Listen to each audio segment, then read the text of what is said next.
Those of you who've been coming on a regular basis to the Simpson lectures know that this annual lectureship is made possible by the generosity of a devoted lay leader from Deer Island, New Brunswick.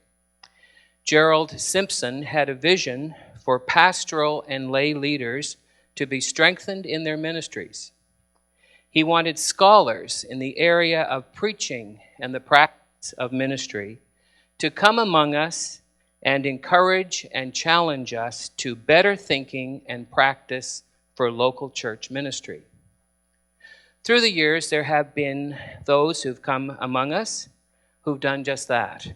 These include names like Eugene Peterson, Ron Sider, Haddon Robertson, Marva Dawn, last year Rod Wilson, and this year Arthur Boers. Reverend Dr. Arthur Boers holds the R.J. Bernardo Chair of Leadership at Tyndale Seminary in Toronto. He comes among us with expertise as a scholar in an academic environment, but he is no stranger to the life and ministry of a local church, having served in a variety of settings as a pastor for 16 years. We have invited him here among us because we believe that his contribution will build on the themes of spiritual formation and leadership, not only for individuals, but the implications of living in community as followers of Jesus Christ. His books on prayer have been helpful and inspirational. His insights about Christian community and relationships with difficult people will be resourceful and instructional. And I should say, Dr. Boers, we do not have difficult people in the Maritimes. So I don't know really that there will be many sales for your book entitled, Never Call Them Jerks. We have the privilege of walking with Arthur Boers for a few days while he is among us, and he shares these insights with us. This evening, I'm very pleased to also welcome his wife, Lorna, who is with us. She has accompanied him, and they are the parents of 2 adult children. Please join me in welcoming Dr. Boers to Acadia. We look forward to your lecture.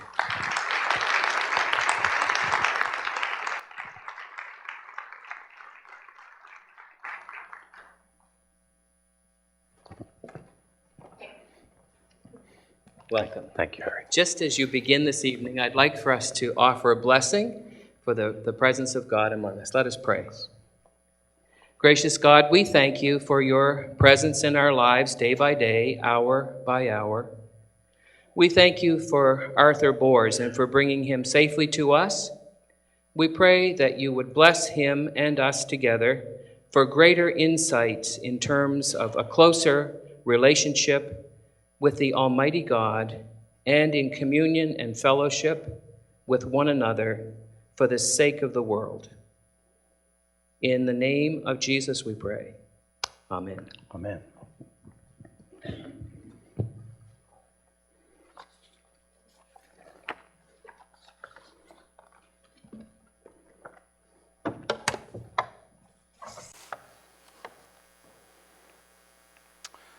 Well, good evening.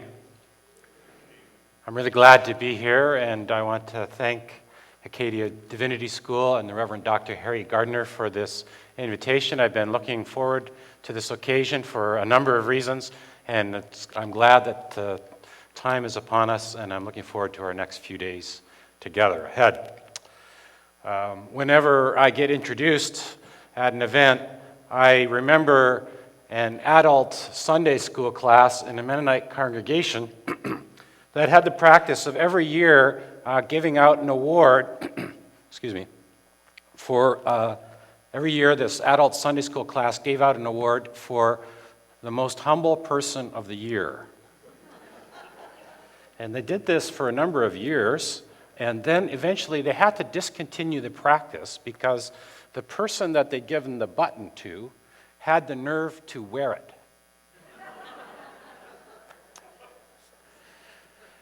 We're going to show some slides tonight, and we're just going to rotate them through without any commentary, although I'll make one note up front. You're going to notice a middle-aged, red-haired woman, and you're going to wonder, why is this guy so obsessed, inappropriately obsessed with another pilgrim? And I want to just let you know and put you at ease, I am obsessed with that woman, but that woman's my wife of 32 years, so should be okay. She walked with me for the first 10 days of a 31-day journey that I walked some years ago. I once, as you know, walked 500 miles or 800 kilometers to attend a church service. I walked on a pilgrimage route known as the Camino de Santiago, the Way of St. James, a route dedicated to the honor of St. James, who is familiar to us as James, the son of Zebedee, the son of thunder, brother of John. And James Santiago is honored in Spain because he is credited as being the first person to bring the gospel to Spain. And so he is the patron saint of that country. And for over 1,000 years, people have made pilgrimages to Spain to honor his memory and the memory of the fact that he brought the gospel to Spain in the first place. It's a route that is growing in popularity, and I'll say a little bit more about that along the way this evening. And one of the practices on the route is if you go, it's advisable to get what's called a pilgrim's passport. If you get the pilgrim's passport, it qualifies you to stay in affordable hostels along the way. Sometimes it means bargains on meals from day to day, and it also qualifies you to receive a coveted certificate at the end of the pilgrimage. So it's popular to have the passport, and when you get the passport, you have to declare your motivation for walking this pilgrimage route. And there are 3 categories of motivations for walking the route. The first category is one that we might expect. The first category is religious. A religious motivation means traditional motives of prayer, penance, honoring tradition, etc. That was the category I claimed. The second category was a more vague category, and that was spiritual. Spiritual was less than institutional or traditional motivations of faith, but something more than secular priorities. And then the third category was other. People walked for other motivations. Perhaps they liked long-distance walking. Perhaps they liked an affordable vacation. One of the people I met from London, Ontario, a middle-aged woman, had just lost her job and found that this was a very affordable way to take a few months off. And so she walked 5 to 8 kilometers a day and then knocked off for the rest of the day. Most of the self-designated spiritual folks that I talk to, and by the way, the religious category of pilgrims is the smallest category of people who walk on the route. Most of the spiritual people that I talked to told me that they were spiritual but not religious. A phrase that I have to say had troubled me for a long, long time. But on the journey, it was these folks who intrigued me the most, partly because there were so many more of them, but partly because they raised unexpected questions for me, and for the first time, I felt God nudging me to listen more carefully to folks who called themselves spiritual but not religious. For example, one day, after traveling a number of hours, I got up at 5:30 in the morning, as I usually did, and walked for about 7.5 hours, and then the heat of the day meant it was time to stop, even though it was only early in the afternoon. I came to a hostel, and I did the usual thing. I checked into the hostel, had a shower, washed my had a shower and washed my clothes and put on my change of clothes, had an all-important nap, and then I went out into the village and I walked around. And I'd only walked a few blocks, and I turned a corner, and I saw a young couple at a terrace at a cafe sitting at a table drinking coffee. And we didn't know anything about each other. I knew that they were from Germany. I didn't know their names. And they knew that I lived in Indiana at the time, and they didn't know my name. That's all that we knew about each other, although we did have one significant experience in common. The night before, we had shared a room with 10 other people, a very small room, much smaller than this stage, and there were 10 people in the room. So we had stayed together. And I have to tell you one story about being in that room. I was sleeping on an upper bunk, And when I climbed into my upper bunk to go to sleep that night, I realized that my bunkmate, the person below, somebody I'd never met before, was practicing a very old pilgrimage discipline. Back 1,000 years ago, when people walked to the Camino de Santiago, many pilgrims resolved never to wash during their whole journey. And so I was sleeping on the top bunk, or no, I was trying to sleep on the top bunk, and I realized that the fellow below me was practicing this ancient discipline. This is one reason, by the way, why the cathedral has the largest incense censer in the world. True story. And so I was lying there trying to fall asleep and just getting very, very annoyed with this person and thinking, if he wants to practice that, that's one thing, but does he have to share the room with the rest of us? In case you're worried, Dr. Gardner, I did not call him a jerk, but I did try to think up some other names for him. And eventually I drifted off to sleep, and in the morning when I climbed down off the top bunk, and I reached over to pick up my pack and put my pack on, I realized that it had been my pack that was reeking up the room all night long. I think Jesus has a Bible verse that's something like that, don't you, about logs and branches and such? At any rate, this couple was here, and they welcomed me to sit down at the table to converse with them. And within 10 minutes, this man, who, remember, knew nothing more about me than the fact that I lived in Indiana, and by then he knew my name, within 10 minutes, he told me that he was not a Christian, and that he was carrying a Bible with him, and that he was reading the Bible every day. And he said, I have a lot of questions about the Bible. Well, you can imagine my ears perked up, and he said, and I'm particularly interested in the Sermon on the Mount. Have you ever heard of the Sermon on the Mount, he asked me? And what he didn't realize was that I'm part of a theological tradition that puts a huge priority on the Sermon on the Mount, and we love to talk about the Sermon on the Mount. And so from there began a conversation between Marcus and Suzanne and I that lasted all afternoon, and a few hours later we went shopping in a small grocery store, and Marcus insisted on preparing a wonderful supper for us. He wouldn't let me help with the supper, and then we talked for more hours through the evening before we went to bed. It was a great conversation. And the next morning, I got up at 5:30, as was my practice, and I set out, and I ran into one of my first rainstorms on the journey. It was a thunderstorm, and I was getting soaking wet, and I just couldn't let go. I couldn't stop thinking about this conversation with Marcus and Susanna, and I began suspecting that God was trying to tell me something that I had not paid attention to before.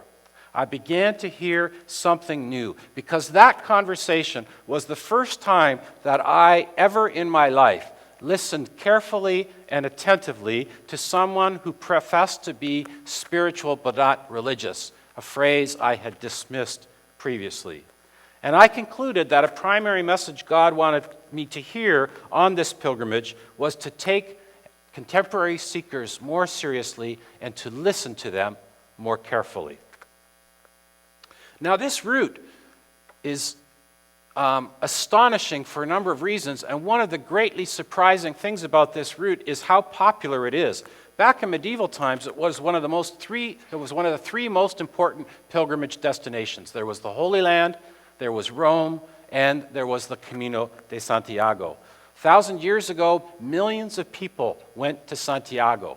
But then over the centuries, the pilgrimage rates dwindled, and then in the 1970s and the 1980s, interest began to emerge in this route again. So that in 1985, for example, 2,500 pilgrims walked the route, 2,500. 10 years later, that number jumped almost tenfold. In 1995, 25,000 people officially walked the pilgrimage route. 10 years after that, which is when I walked it, 95,000 people officially walked that route. And I recently heard a Spanish tourism official predict that very soon 250,000 people are expected to walk this route every year. Astonishing figures. And I expect that this popularity will continue to build. I don't know if you're aware, but there's a recent film came out starring Martin Sheen and his son Emilio Estevez, who was also a director of the film. And the film is called The Way, and it's about this pilgrimage route. And I expect that that will generate even more interest in it. So what's going on that perhaps soon 250,000 people are going to walk on this pilgrimage route? What does that mean? Philip Jenkins, the Christian historian, has written and marveled at the popularity of pilgrimage today. He notes that even while church attendance is waning in Europe, throughout so-called secular Europe, there is a dramatic rise in pilgrimages, even as people are no longer going to the church. Jenkins has written that now is in fact what he calls the golden age of pilgrimage. And he says that European Christianity is not necessarily dying, but it's being reshaped.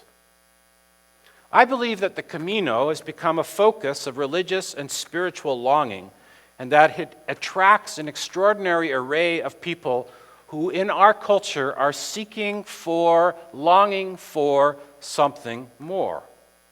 There have been other mystical and mythical magnets of geographical devotion. Perhaps some of you, like me, remember the harmonic convergence of 1987. Or more recently, we might think of the New Age community forming around Sedona, Arizona. In the British Isles, there is more and more made of locations with ancient Celtic associations. For example, Glastonbury and Iona, which are both attracting multitudes.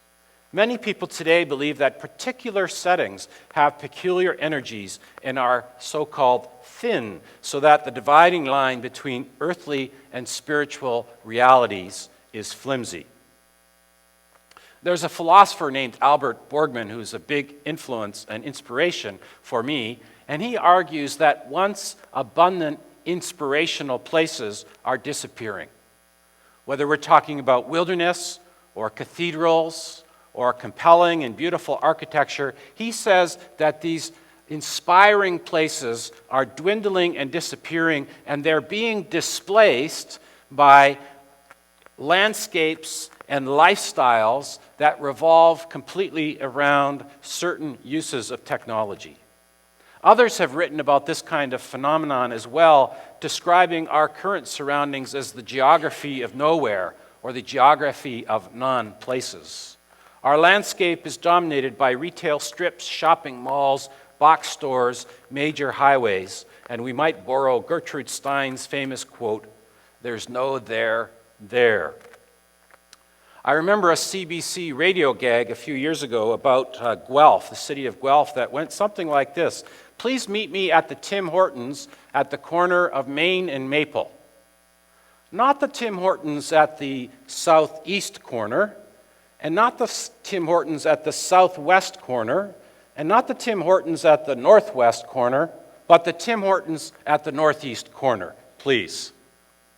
The point being that Canada's coffee chain is ubiquitous, and we all know that what we once regarded as a particular sense of place is giving way to a numbing sameness, so that we see the same architecture and the same stores and the same businesses wherever we happen to go. The developing outskirts of cities are full of crowded subdivisions, focused more and more on commuting by car, and everything looks the same. And as inspirational locations grow rarer, the ones that remain will grow more precious and more attractive. Why now? I suspect because something is missing in how we live. Eugene Peterson cautions that in our comfortable ways of life, the wonder has leaked out, he writes. And I believe that our distracted busyness today drives people's interest in spirituality. We are all aware of a sense of deep hurry in our culture, of being on fast forward, of being off balance. People complain of being too busy, of not having enough time for the things that really matter, the things that they value the most. In the last church that I pastored, congregants identified busyness as a key spiritual challenge that they faced. And they asked the elders, please help us with this spiritual difficulty. And the elders recognized that this was an appropriate request, and that, in fact, this is a serious serious issue and problem. And so the elders agreed to help with the problem of busyness, but it took them about 2 to 3 years to get around to it because the elders were too busy to address the question. They had too much to do. And at the very same time that we all experience this deep sense of busyness, we know that our culture is manifesting a spiritual longing. When I did my seminary degree in the early 1980s, I wanted to write my thesis about prayer. But my beloved seminary only had a grand total of 2 courses on prayer. 20 years later, I taught at that school, and by then one could get a degree in spirituality there. Just as one can now receive and study spiritual direction at Tyndale Seminary, where I teach now. This spiritual hunger is evident everywhere. It's evident in television shows, and it's evident in films that deal with heaven, hell, angels, demons, healing, and God. When I was a devout teenager and I used to go to the local bookstore, I would always search eagerly for books about faith and books about Christianity, and I always had to go to the back corner of the store, and there would be a small shelf, and part of the small shelf would have a few books that were of interest to me. But if I go to a Chapters or Indigo bookstore now, do you have that chain here, by the way? Okay, so the geography of nowhere applies on that one too. If I go to a Chapters or Indigo now, there are sections and sections and sections of books on faith and spirituality and all kinds of spirituality, Christianity and Judaism. There is a hunger in our culture, and we know it. We see the manifestations of it all around us. Our culture has a deep longing for something more, a deep longing for a better way. Folks in our culture often talk about what they would do if only I had more time, they say. I would spend more quality time with my children. I would give more energy for charities. I would host meals. I would volunteer. I would play music. I would garden. I would exercise. I would take better care of myself. This professed desire to live differently, along with a denial of the ability to do so, is deeply troubling. It's not just a sad sentiment, but I find it a shocking confession. There was an intriguing study done at Princeton Seminary back in the 1980s where psychologists decided to test a group of seminarians.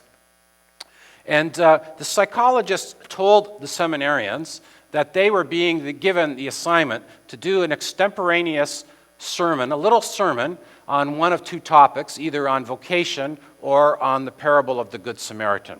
This is what the students understood their assignment to be. And there were a couple of wrinkles, and one of the wrinkles was that they had to leave the place where they received the assignment, and they had to walk across campus to deliver the extemporaneous sermon at the other side of the campus. But there were a couple of other wrinkles to it. And one of the wrinkles was that the psychologist divided the group into half. And they said to one half of the group, you have to go to the other end of the campus, you have to deliver your extemporaneous sermon, 10-minute sermon on vocation or the parable of the Good Samaritan, and you have to do that at the other end of the campus. And by the way, you have lots of time, so just relax. And then the psychologist talked to the other group, and they said, you have to go to the other end of the campus, deliver an extemporaneous presentation, a 10-minute talk on the parable of the Good Samaritan or on the subject of vocation, and, by the way, late. Keep it in mind. Of course, there was one other wrinkle that they'd thrown in, and that was they sprinkled actors throughout the campus who looked like down-and-outers. In fact, they even put some down-and-outers in alleys where the seminarian students would have to walk along and step right over the people to get to their noble task of delivering a sermon on vocation or the parable of the Good Samaritan. You get the picture? And what were the results? The results were that most of the seminarians who thought that they had plenty of time stopped to help, to assist the down and outer that they encountered. But 9 out of 10 of the seminarians who thought that they had no time, who thought that they were late, 9 out of 10 did not stop to offer assistance. That's a discouraging study. It suggests that the convictions of our hearts, the compassion that we think is within us, is less important in the end in guiding our actual actions than the immediate context of one's behavior. The simple words that, "Oh, by the way, you're late," had the effect of making people who had a call to ministry, who wanted to be ordinarily compassionate, into someone who became indifferent to suffering, of turning someone in that particular moment into a different person. I'm sure some of you remember the famous Stanley Milgram obedience experiments in the 1960s. Stanley Milgram was trying to understand how could it be that in the Third Reich so many people followed immoral orders and just said we were following orders, excusing themselves on that basis. So he did this famous series of experiments where he asked students supposedly to give electrical shocks to other people in the room. Some of you remember reading about these studies? And those joltages were so high, some of them looked like they could be fatal. And a discouragingly high percentage of people complied with those orders. These studies, which would be considered unethical now, have been analyzed from many different directions and perspectives over the last 40 years. And one of the significant factors that we can pay attention to today is that time pressure was one of the reasons why people were more likely to obey orders that they would normally consider unethical or immoral. People who had to make their decisions quickly were more matter-of-factly cruel. Rushed and disoriented, they were likely more compliant with immoral orders than they would otherwise have been. And when I think about those two experiments, I wonder how our hectic pace of life today erodes our own capacities for compassion. What does our hectic pace of life do to our own hearts and souls? How does it make us question the ways that we live? What is the actual point of all our busyness, brothers and sisters? Gandhi said, "Speed is irrelevant if you're traveling in the wrong direction." Sharon Delos Parks describes our way of life as systemic distraction. Our culture keeps us off balance, off center. It is so easy to lose our focus and to lose our priority.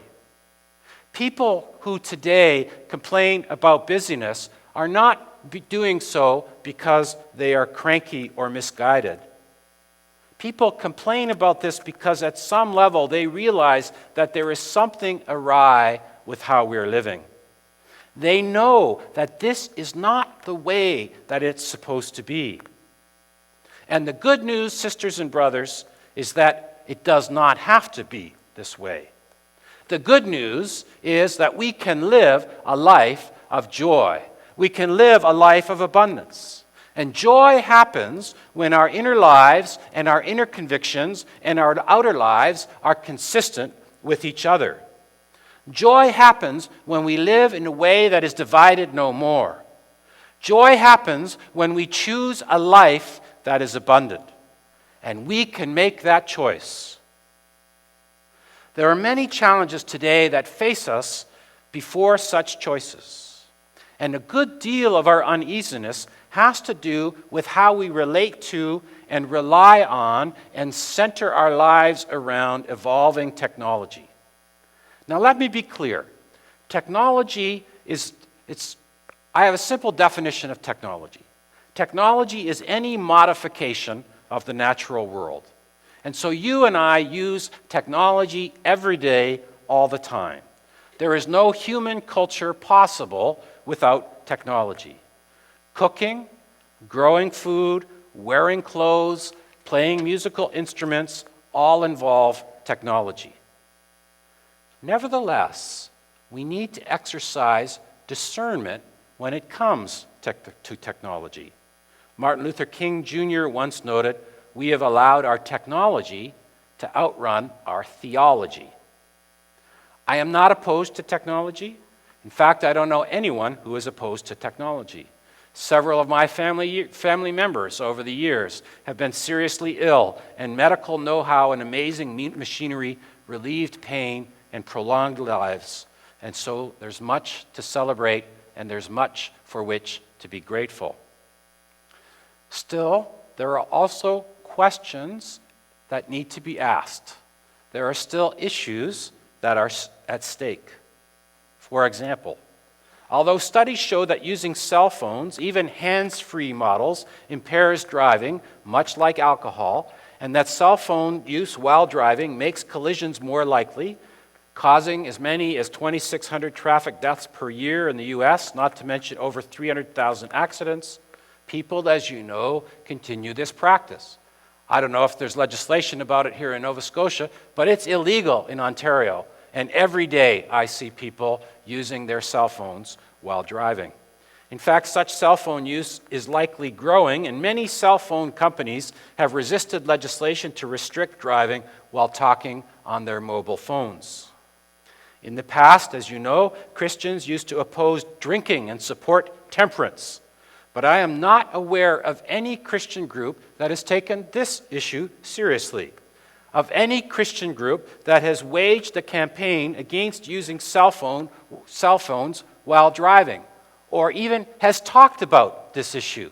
The only cell phone use I've heard condemned in a Christian setting is that which happens during worship or a sermon.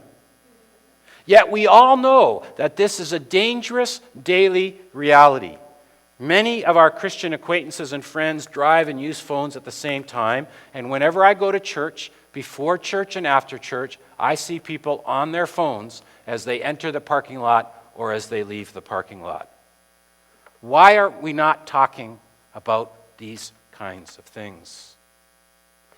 The issue is that so often we have put devices and machines and gadgets at the center of our lives, and we allow them to determine and dictate the agenda. They consequently displace values and practices that once enriched the quality of how we live. And we end up serving our gadgets, no longer using the gadgets to support our own priorities. They become the priorities that set the agenda for us. Too often, technology can become the center and the purpose and the driving force of how we live. Automobiles, as you know, take up more of our lives as we spend longer and longer driving in them on increasingly lengthy commutes, and we need to earn greater amounts of money to pay for their purchase, their upkeep, their repairs, and their insurance. How do we get a handle on what ought to concern us about such matters? In a seminary course that I taught for a few years ago, not at Tyndale, by the way, in case anybody's looking for ammo against Tyndale, Dr. Gardner. Just joking.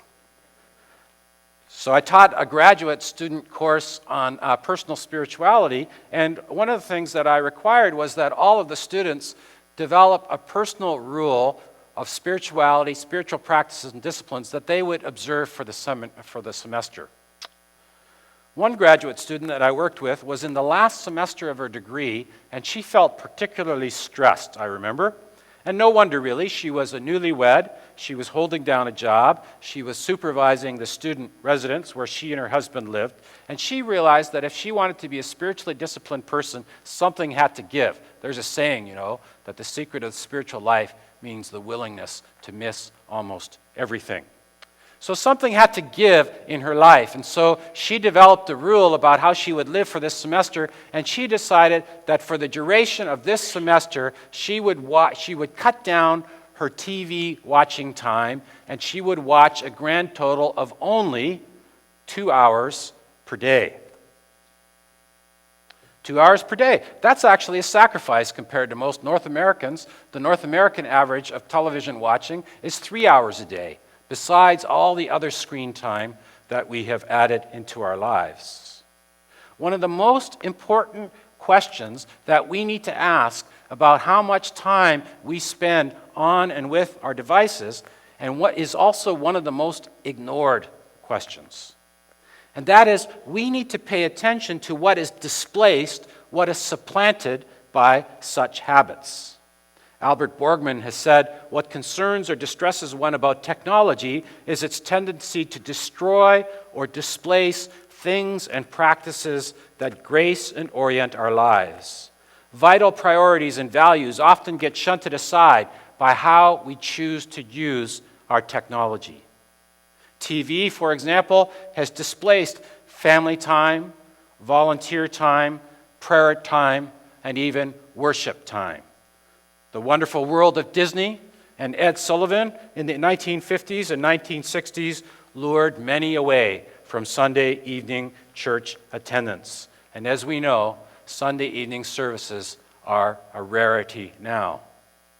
My friends Stan and Carolyn Smith occasionally owned a TV during their 30-plus years of marriage, but Stan told me when I interviewed him that they found that the set often messed things up.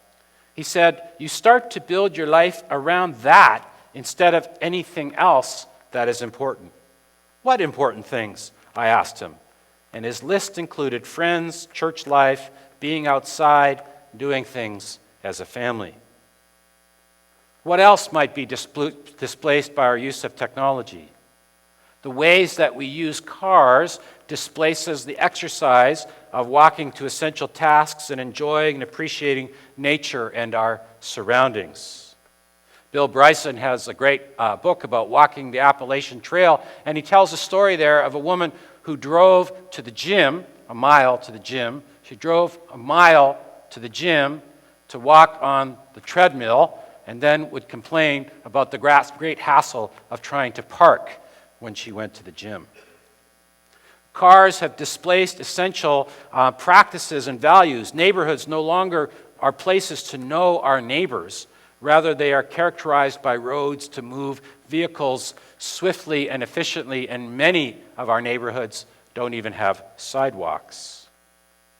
I regularly visit churches, all kinds of churches, with technologically enhanced worship bands prominently displayed on a stage at the front, and frequently a lectern or a pulpit is below the stage, and a flat, bland screen is usually the largest and most visible object in the room. Singers hold microphones in their hand, resembling entertainers in concerts or on television. Without exception, the sound of the lead singer's voices and the instruments dominate. And what distresses me is that in many of these situations, in many of these churches, you can't even hear the congregation sing. You can't even hear the person beside you sing. You look around and you notice that often many people aren't even bothering to sing. Technological sound can threaten to dislodge the voice, displace the voice of the congregation. Now, this is not only a problem of the modern devices. The church organ has also had a similar function, another form of technology. The question stands. As devices and commodities move into the center, focal things, inspirational practices can become peripheral. Albert Borgman has said, if 2 or 3 hours of television come into our lives, then something else has to go out. And what has gone out? Telling stories, reading, going to the theater, socializing with friends, taking a walk to see what's up in the neighborhood. And that is why acquiring a TV or some other kind of entertainment center is a hugely important decision that we ought to consider slowly and carefully, and that we as Christians ought to be talking about with each other. Borgman says, once a television set is in the house, the decision whether to read a book, write a letter, play a game, tell stories, go for a walk, sit down to dinner, or watch television no longer really compare. The presence of the TV compresses all alternatives to one question: what are we going to watch tonight? And the statistics and the studies are discouraging. TV viewers are less engaged with their communities. They are less likely to volunteer. They are less likely to go to church. They are less likely to visit other people. And while television viewing contributes to loneliness, we often compensate for that loneliness by watching more television, so perpetuating the cycle in an unhealthy spiral. Similarly, online activities displace time spent with colleagues, relatives, and friends. They isolate and contribute to isolation, in spite of the so-called promise of online communities. A University of Washington study showed, for example, that just having a television on, even if no one is watching it, correlates with a marked decrease in conversations and interactions between children and adults in the home. Likewise, people who spend a lot of time on social networking sites tend to be less socially involved. When my wife became a nurse at a new elementary school in Indiana a few years ago, the innovative principal, who was a member of our small group, decided on a creative way to connect with surrounding neighborhoods before the beginning of the school year.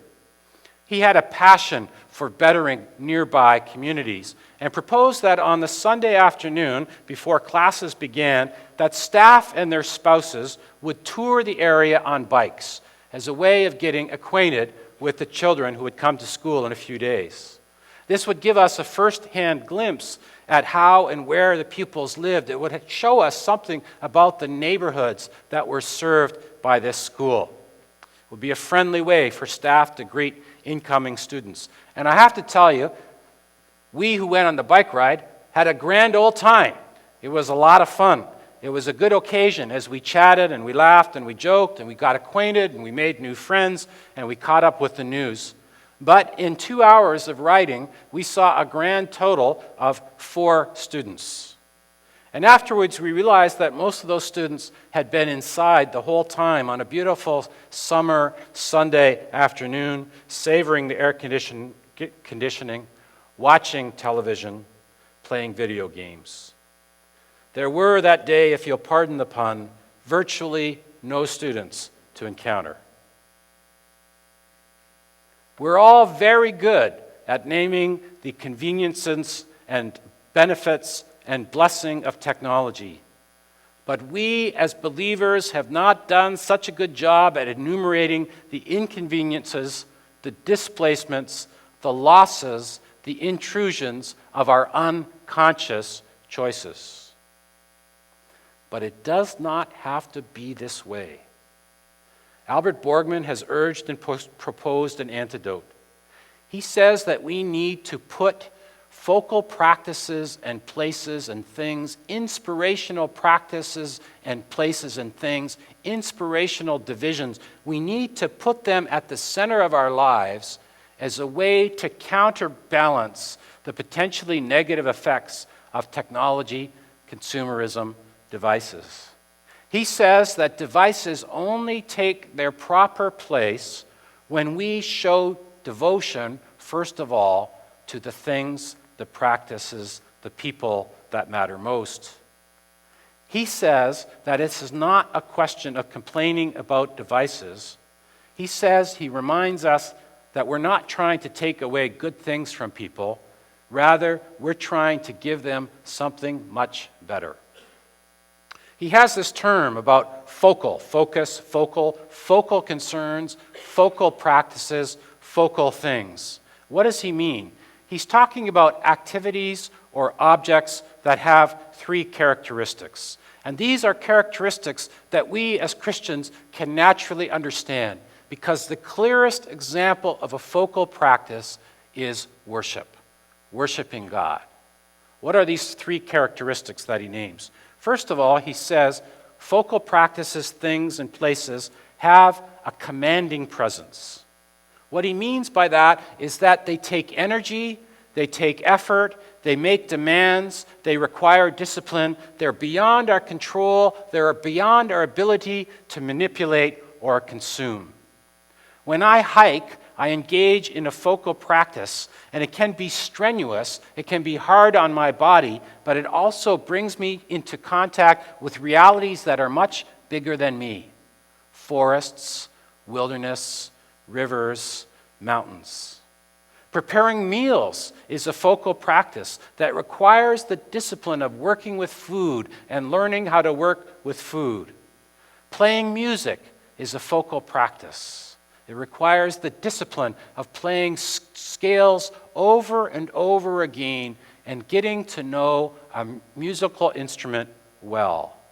Focal practices have commanding presence. They involve effort, skills, patience, and persistence.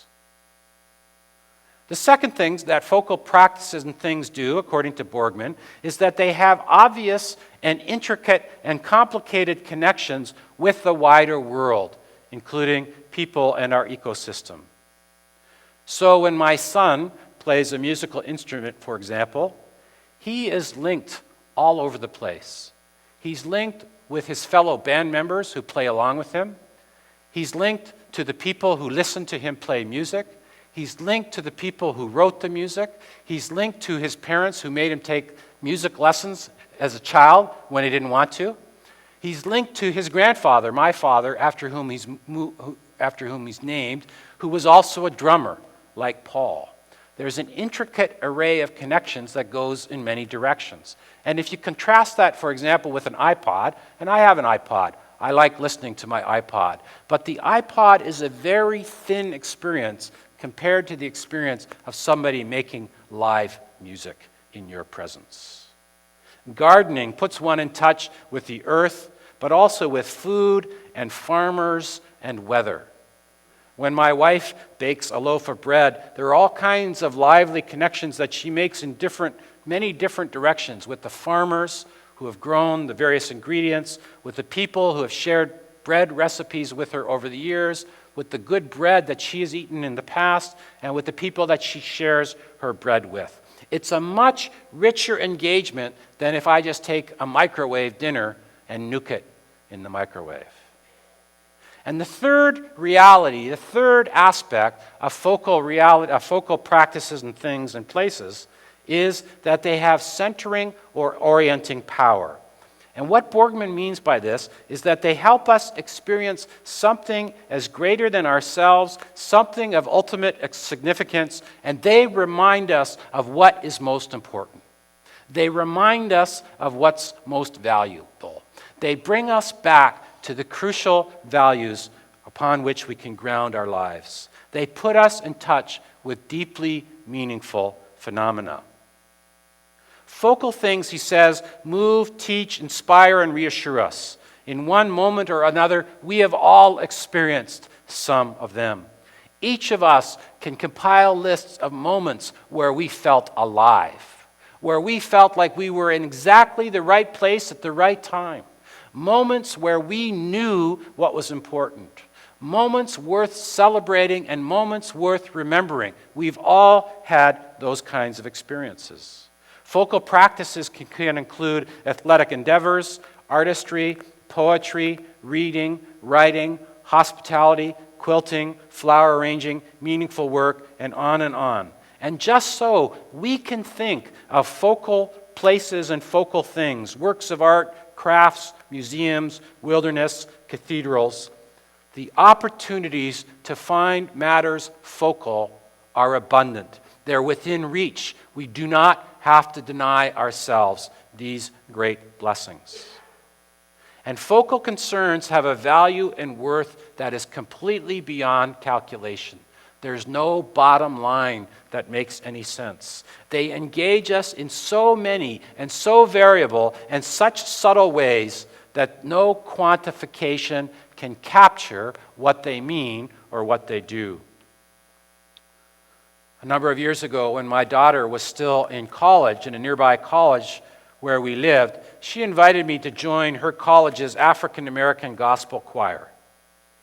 Each week, I went and attended the rehearsal with her, and afterwards, we caught up together over tea or hot chocolate. I had never in my life been in a choir, so that in itself was a new experience. My musical abilities, as Lorna can attest, are limited, so I was stretched on that front. I explored music from another Christian tradition, and I was deeply enriched.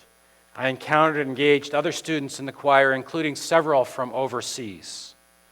How do we even begin to count how many wonderful blessings there are in such an experience? Now, while focal blessings are evidently precious and valuable, these are the matters that, more than anything, are threatened and endangered by the way that we live. Our lives are absorbed and taken up by serving priorities of gadgets and devices, both at work and in home.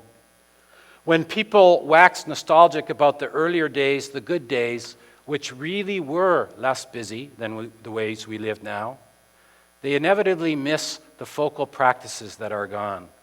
Letter writing, visiting, hospitality, home-cooked meals, family time, chatting with neighbors.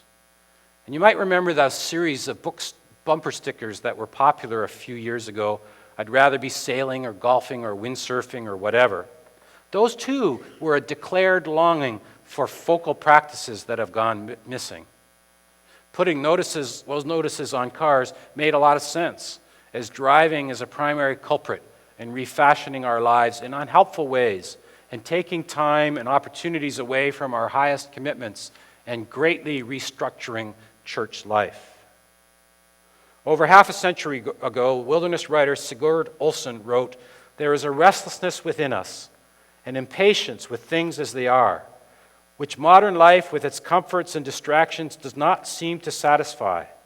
We sense intuitively that there must be something more. We search for panaceas we hope will give us a sense of reality, fill our days and nights with such activity and our minds with such busyness that there is little time to think.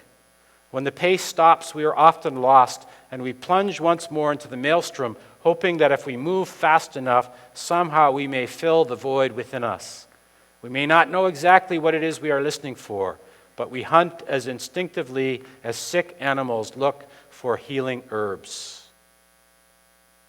One place, I believe, to name the spiritual longing in our culture is to look at the shallowness of how many of us live and to offer and model more grace-filled approaches, to choose to live differently.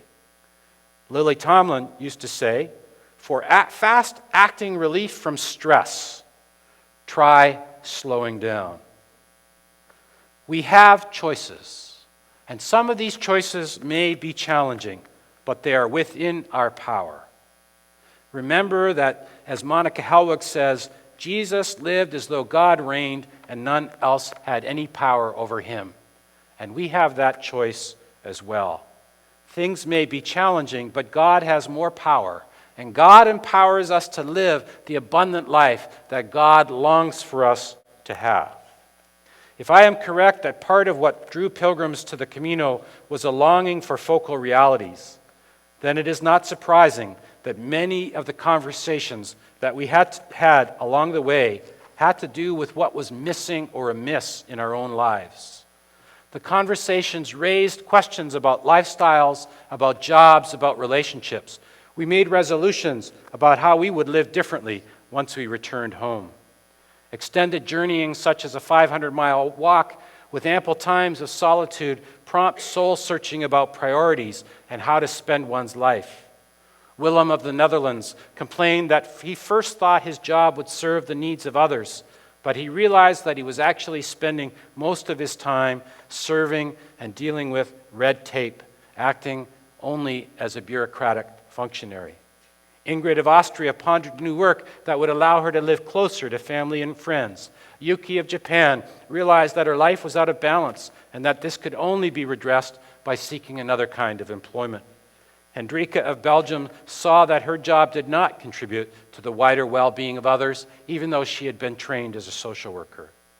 The Camino became a context for pondering priorities, and it was no surprise then to learn of the impressive changes that fellow pilgrims made after this journey. Raul was a Spanish factory worker who took a month off to walk the Camino, and something about that journey captivated him. He quit his job, he purchased an old stone building along the route, and he refurbished it as a place of extraordinary hospitality for pilgrims. Veronica from Germany was walking one day through a remote valley on this route, and she heard a flute playing at a nearby hostel. She parked her pack there, and she never left. And now she feeds and tends passing pilgrims. When John returned home to Canada, he had the resolve to take early retirement so that he could finally devote himself to pursuing art, something he had wanted to do all his adult years. Each of these folks spoke of the courage and clarity that came from the Camino, and their bravery inspired me to look carefully at my own life. Such accounts are almost beyond comprehension, except that they have for me a biblical ring. After all, St. James himself, Santiago, worked as a fisherman when Jesus came by one day, and we read, immediately Jesus called them, the brothers, and they left their father Zebedee in the boat with the hired men and followed him. I pray that the convictions of such brave pilgrims will keep us all examining our own tightly held values and choices. The Camino challenged my own lifestyle, and it made me wonder about the priorities of our wider culture too. Happily, it also gives us all a vision for richer possibilities in life. I have been churched all my life. I was brought up in the church, and I compounded my connections by studying at seminaries, being ordained, and working for church institutions all my adult years. When I embarked on a traditional pilgrimage, I had no idea then that God was going to speak to me in unconventional ways through people who called themselves spiritual but not religious. They offered to me a call to take God and God's priorities seriously. And in fact, they, for me, are the most convincing evidence of God that I've seen in a long, long time. And that, sisters and brothers, was worth the walk. Thank you. If you have a question, will you come to the microphones, and we'll take a few moments this evening before we have opportunity for questions. Thank you very much. My pleasure. For a great talk, lecture, a challenge to each of us. Is there anyone coming to those microphones? Because if not, I have a question. All right, we'll give you an opportunity to make your way to those microphones, but I have a question for you. Yes, please. In terms of what I would call, you talked this evening about people who were spiritual but not religious. Mm-hmm. Let me ask you this. What do you think is the key ingredient in Christian spiritual formation compared to other kinds of formation? So, in other words, people can have a spiritual formation, mm-hmm. but what is the key ingredient in terms of Christian spiritual formation? Well, for me, the key ingredient in Christian spiritual formation is actually in the words of the question, and that is, we are formed in the likeness of Christ, and we're formed to follow Christ. Mm-hmm. All right. And that would include, I think, a life of joy and abundance. That's what Jesus wants for us. All right, if I can, as I sometimes my students say, could I ask a second question? Uh-huh. And I still don't see anybody there at those mics, so here's the second part. Right. You mentioned that in your class you asked your students at the beginning to do a bit of a rule of life. Right. Or a practice, I expect a daily practice. Uh-huh.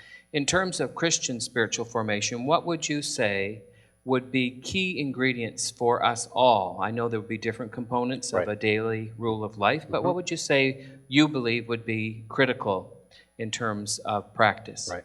Well, as we know, there are many different spiritual practices and disciplines. Mm-hmm. I believe that normally there are several non-negotiables for the Christian spiritual life, and those non-negotiables would include regular reading of and praying with the Scriptures, regularly praying to God, conversing with God, and regularly convening with other believers in corporate worship.